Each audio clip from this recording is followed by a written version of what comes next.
సిగరెట్లకి బానిసైన star heroine. So ఇప్పుడు ఈ మధ్య కాలంలో చూసుకుంటే హీరోయిన్ కావచ్చు, హీరో కావచ్చు, ఎవ్వరు కూడా తేడా లేకుండా సిగరెట్లకు కానీ, మందుకు కానీ విపరీతంగా బానిసలు అవుతూ ఉన్నారు. సో ఈ జనరేషన్లో చూసుకుంటే ఇది ఒక తప్పుగా కాకుండా ఇది ఒక ప్యాషన్గా అందరూ కూడా చూస్తున్నారు.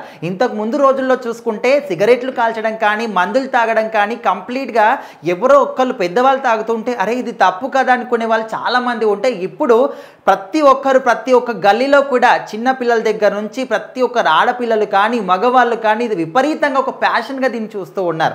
సో ఇలాంటి క్రమంలోనే వాళ్ళ హెల్త్ పాడైపోవడం కానీ, పెళ్ళిళ్ళు చేసుకున్న తర్వాత తొందరగా చనిపోవడం కానీ ఇలాంటివన్నీ కూడా జరుగుతూ ఉన్నాయి. అయినప్పటికీ కూడా ఏదైతే మందు బాటిల్స్ కానీ, సిగరెట్ డబ్బాలు కానీ వాటి మీదనే ఇది హానికరం అని చెప్పినప్పటికీ కూడా విపరీతంగా ఇది ఒక ప్యాషన్గా, ఇది మాకు ప్యాషన్, మేము ఇది చాలా ట్రెండింగ్గా చూస్తున్నాం అనే విధంగా చాలామంది దీన్ని వదలట్లేదు. సో అలాంటి క్రమంలోనే ఒక హీరోయిన్ అంటే విద్యా బాలన్ అందరికీ తెలిసిందే. సో తను బాలీవుడ్లో కానీ, ఇటు టాలీవుడ్లో కానీ, తమిళ్లో కానీ ఎంత మంచి పేరుందో అందరికీ తెలిసిందే. అయితే తను కూడా తన లైఫ్లో ఒక సినిమాలో భాగంగా ఆ సినిమా కోసం విపరీతంగా సిగరెట్లు కాల్చిన తర్వాత సినిమా మొత్తం అయిపోయిన తర్వాత కూడా స్టిల్ ఇప్పటికీ ఒక ఆ సినిమా అయిపోయింది, సినిమా వచ్చేసింది, సూపర్ డూపర్ హిట్ అయిపోయింది. అయినప్పటికీ కూడా స్టిల్ మాత్రం తను ఆ ఒక అలవాటుని మాత్రం మానుకోలేకపోతుంది, సిగరెట్ తాగడం అనేది. సో డర్టీ పిక్చర్ అనే సినిమా అందరికీ తెలిసిందే, ఎంత మంచి సూపర్ డూపర్ హిట్ అయిందో. సిల్క్ స్మిత గారి యొక్క బయోగ్రఫీగా అందులో ఆ సినిమా తెరకెక్కింది. ఆ సిల్క్ స్మిత గారి యొక్క జీవిత పాత్రని విద్యా బాలన్ గారు నటించడం జరిగింది. సో తను నటించడం అనే దానికన్నా జీవించారు, పరకాయ ప్రవేశం చేశారంటే పర్ఫెక్ట్గా సెట్ అవుతుంది. అయితే ఆ సినిమాలో చైన్ స్మోకర్గా అయితే తనకు యాక్టర్ ఉంటుంది. విపరీతంగా తను సిగరెట్లు కాల్చడం అనేది విపరీతంగా బరువు కూడా పెరిగిపోయిందన్నమాట.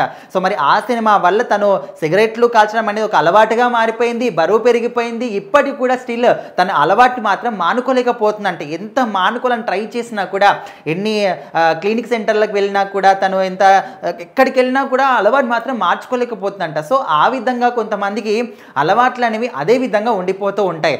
వాళ్ళు కావాలని అలవాటు చేసుకోలేకపోయినప్పటికీ కూడా ఎవరో తాగించాలని చెప్పేసి అని కాకుండా ఏదో ఒక అవసరం కోసం తను సినిమా కోసం నటించడానికి చేసిన పని ఇప్పటికి కూడా ఒక అలవాటుగా మారిపోయింది, మానుకోలేకపోతుంది. సో ఈ విధంగా చాలామంది రియల్ లైఫ్లో కూడా ఎవరో ఫ్రెండ్ తాగించాడని చెప్పేసి, లేకపోతే ఎవరో తాగుతున్నారు నేను కూడా తాగాలని చెప్పేసి ఈ విధంగా ఎవరినో చూసి నేర్చుకోవడం కన్నా మన లైఫ్ ఏంటి, మన ఆరోగ్యం ఏంటి, అది తాగితే ఏం జరుగుతుంది, మన నెక్స్ట్ ఫ్యూచర్ ఏంటని ఆలోచించి ఇలాంటివన్నీ కూడా చేయాలని చాలామంది సజెస్ట్ ఇస్తూ ఉన్నారు.